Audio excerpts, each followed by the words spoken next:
Life cycle of a honeybee. Egg. The queen bee lays eggs in individual cells of the hive's honeycomb. Each egg is tiny, white, and elongated. Larva. After 3 days, the egg hatches into a larva.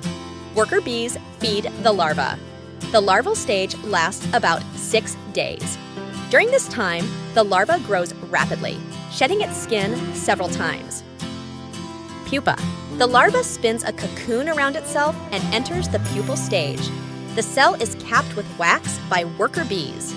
Adult. The fully developed bee emerges from the capped cell. There are 3 types of adult bees: worker bees, drones, and queen bee. The entire process from egg to adult bee takes about 21 days for worker bees, 24 days for drones, and 16 days for queens.